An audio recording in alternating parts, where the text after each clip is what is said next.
Hi എല്ലാവർക്കും നമസ്കാരം. ഇന്ന് നമുക്ക് സ്ട്രീറ്റ് സ്റ്റൈലിൽ ഒരു അടിപൊളി ഓംലെറ്റ് ഉണ്ടാക്കാം. അപ്പോൾ അതിനായിട്ട് ഒരു ബൗളിൽ നമുക്ക് 3 എഗ്ഗ് എടുക്കാം. ഇപ്പോൾ ഫ്രിഡ്ജിലൊക്കെ വെച്ചേക്കുന്ന എഗ്ഗ് ആണെന്നുണ്ടെങ്കിൽ നിങ്ങളത് കുറച്ച് നേരം എടുത്ത് വെളിയിൽ വെച്ച് അതിൻ്റെ തണുപ്പ് മാറ്റിയിട്ട് വേണം കേട്ടോ അതിനായിട്ട് എടുക്കാനായിട്ട്. എന്നാലാണ് നമ്മൾ ഓംലെറ്റ് നല്ല പെർഫെക്റ്റ് ആയിട്ട് കിട്ടുള്ളൂ. പിന്നെ ഒരു സവാളയുടെ പകുതി കൊത്തി അരിഞ്ഞത്, ഒരു ചെറിയ തക്കാളി അരിഞ്ഞത്, വലിയ തക്കാളിയാണെന്നുണ്ടെങ്കിൽ നിങ്ങൾ പകുതി എടുത്താൽ മതി. പിന്നെ ഓരോ ടീസ്പൂൺ വീതം ഇഞ്ചിയും വെളുത്തുള്ളിയും അരിഞ്ഞത്, കുഞ്ഞു കുഞ്ഞായിട്ട് അരിഞ്ഞത്. നമ്മുടെ എരിവിനനുസരിച്ചിട്ട് ആവശ്യത്തിന് പച്ചമുളക് ചേർക്കാം. ഞാനിവിടെ 5 പച്ചമുളകാണ് എടുത്തിട്ടുള്ളത്, കുഞ്ഞു കുഞ്ഞായിട്ട് അരിഞ്ഞെടുക്കുക. കുറച്ച് മല്ലിയില ചെറുതായിട്ട് അരിഞ്ഞ് ചേർക്കാം. ഏകദേശം ഒരു ടേബിൾ സ്പൂൺ മല്ലിയില ചേർക്കാം. ഒരു തണ്ട് കറിവേപ്പില അരിഞ്ഞ് ചേർക്കാം. പിന്നെ അല്പം ജീരകത്തിൻ്റെ പൊടി ചേർക്കാം. ക്യുമിൻ പൗഡർ, സാദാ ജീരകത്തിൻ്റെ പൊടി ചേർക്കാം. ഇത് ഏകദേശം ഒരു 1/4 ടീസ്പൂണേക്കാളും കുറച്ച് കൂടുതലുണ്ട്. ജീരകത്തിൻ്റെ പൊടി നിങ്ങൾക്ക് ഇഷ്ടമില്ല എന്നുണ്ടെങ്കിൽ നിങ്ങൾക്ക് ഇത് ഒഴിവാക്കാം കേട്ടോ. പിന്നെ 1/2 ടീസ്പൂണിന് താഴെ കുറച്ച് ഗരം മസാല ചേർക്കാം. 1/2 ടീസ്പൂൺ പെപ്പർ പൗഡർ ചേർക്കാം. പിന്നെ ഒരല്പം മുളക് പൊടി ചേർക്കാം. 1/2 ടീസ്പൂണിൽ താഴെ മുളക് പൊടി ചേർക്കാം. എരിവൊക്കെ നിങ്ങൾക്ക് നമ്മുടെ ഇഷ്ടത്തിനനുസരിച്ചിട്ട് കൂട്ടും കുറയ്ക്കുകയൊക്കെ ചെയ്യാം കേട്ടോ. ഏകദേശം 1/2 ടീസ്പൂണോളം ഉപ്പും ചേർക്കുന്നുണ്ട്. ഇനി ഇതെല്ലാം കൂടിയിട്ടൊന്ന് മിക്സ് ചെയ്യണം. മിക്സ് ചെയ്യുമ്പോൾ നമുക്ക് നല്ലോണം അടിച്ച് പതപ്പിച്ചിട്ട് വേണം മിക്സ് ചെയ്യാനായിട്ട്. ഒരു സ്പൂൺ വെച്ചിട്ടോ അല്ലെങ്കിൽ ഒരു വിസ്ക് വെച്ചിട്ടോ നന്നായിട്ടൊന്ന് പതപ്പിച്ച് മിക്സ് ചെയ്തെടുക്കാം. നമ്മളിങ്ങനെ മിക്സ് ചെയ്യുമ്പോൾ തന്നെ ഇതുപോലെ ബബിൾസ് നമുക്ക് കാണാൻ പറ്റും. ഇങ്ങനെ ബബിൾസ് വരുമ്പോഴാണ് കേട്ടോ നമ്മൾ ഓംലെറ്റ് നന്നായിട്ട് വരിക. കണ്ടോ, ഇതുപോലെ നന്നായിട്ടൊന്ന് ബീറ്റ് ചെയ്തെടുത്തിട്ടുണ്ട്. സാധാ സ്പൂൺ വെച്ചിട്ട് തന്നെയാണ് ബീറ്റ് ചെയ്തേക്കുന്നത്. ബീറ്റ് ചെയ്ത് കഴിഞ്ഞിട്ടുണ്ടെങ്കിൽ ഈ ബബിൾസ് എല്ലാം പൊട്ടിപ്പോകുന്നതിന് മുന്നേ, സെറ്റ് ആവുന്നതിന് മുന്നേ നമുക്കിത് ഫ്രൈ ചെയ്തെടുക്കണം, ഓംലെറ്റ് ആക്കിയെടുക്കണം.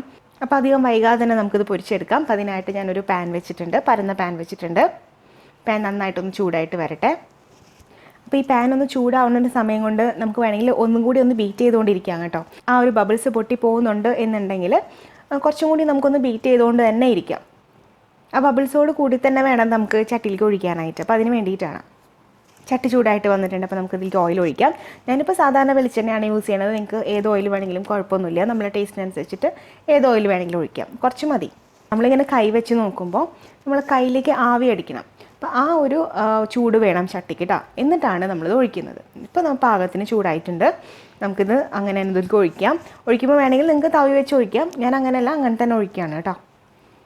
ഈ കഷ്ണങ്ങളെല്ലാം എല്ലാ ഭാഗത്തേക്കും ആവണ രീതിയിൽ ഒഴിക്കാം. അങ്ങനെ തന്നെ ഒന്ന് ഷേക്ക് ചെയ്ത് ഒഴിച്ചാൽ മതി. ഇത് ഒഴിക്കുന്ന സമയത്ത് തീ കുറച്ച് ഹൈ ഫ്ലെയിമിൽ ഇരുന്നാലും വലിയ കുഴപ്പമൊന്നുമില്ല. പക്ഷേ ഒഴിച്ച് കഴിഞ്ഞ് ഇതൊന്ന് പൊന്തി വരുമ്പോൾ നമുക്ക് മീഡിയം ഫ്ലെയിമിലേക്ക് ആക്കാം. കുറച്ച് നേരം കഴിയുമ്പോൾ നമ്മൾ ഈ സൈഡ് ഒന്ന് ചെറുതായിട്ട് പൊക്കി നോക്കിയാൽ നമുക്ക് അടിയിലെ ഭാഗം മൊരിഞ്ഞിട്ടുണ്ടോ പാകത്തിനായോ എന്ന് അറിയാൻ പറ്റും. ആ കളർ ചേഞ്ച് ആകുമ്പോൾ നമുക്ക് അറിയാൻ പറ്റുമല്ലോ. അപ്പോൾ പാകത്തിന് മൊരിഞ്ഞ് വന്ന് അറിഞ്ഞു കഴിഞ്ഞാൽ നമുക്ക് എന്താ ചെയ്യുക, കെയർഫുള്ളി പൊട്ടാണ്ട് ഇങ്ങനെ ജസ്റ്റ് ഒന്ന് ഫ്ലിപ്പ് ചെയ്ത് കൊടുക്കാം. കണ്ടോ, ഇപ്പോൾ ഈ സൈഡ് നന്നായിട്ട് മൊരിഞ്ഞ് വന്നിട്ടുണ്ട്. അതേപോലെ തന്നെ നമുക്ക് അടുത്ത സൈഡും കൂടി മൊരിഞ്ഞ് വരട്ടെ. ഇപ്പോൾ അടുത്ത സൈഡ് നോക്കുമ്പോൾ അതും നല്ലതായിട്ട് കളറൊക്കെ വന്ന് ഒരു ഗോൾഡൻ കളറൊക്കെ ആയി വന്നിട്ടുണ്ട്. അപ്പോൾ നമുക്കിത് എടുത്ത് മാറ്റാം. അപ്പോൾ എടുത്ത് മാറ്റുമ്പോൾ ചിലപ്പോൾ പൊട്ടാൻ ചാൻസ് ഉണ്ട്. അപ്പോൾ അതുകൊണ്ട് ഞാൻ ഇങ്ങനെ തന്നെ പ്ലേറ്റിലേക്ക് അങ്ങ് മാറ്റാണ് കേട്ടോ. തവി വെച്ച് മാറ്റാണ്ട് ഇങ്ങനെ തന്നെ അങ്ങ് മാറ്റിയിട്ടുണ്ട്. കണ്ടോ, ഇപ്പോൾ 2 സൈഡും നന്നായിട്ട് വെന്ത് മൊരിഞ്ഞ് വന്നിട്ടുണ്ട്.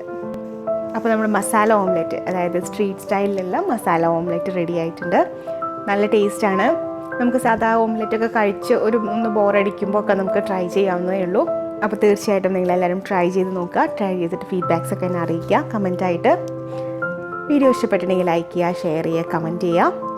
ആദ്യമായിട്ടാണ് എൻ്റെ ചാനൽ കാണുന്നതെന്നുണ്ടെങ്കിൽ സബ്സ്ക്രൈബ് ചെയ്യാൻ മറക്കരുത്. തൊട്ടപ്പുറത്തുള്ള ബെല്ലൈക്കണിലും കൂടിയിട്ടൊന്ന് ക്ലിക്ക് ചെയ്യാൻ മറക്കരുത് കേട്ടോ. അപ്പോൾ അടുത്തൊരു വീഡിയോ ആയിട്ട് വരുമ്പോൾ കാണാം. എല്ലാവർക്കും നന്ദി, നമസ്കാരം.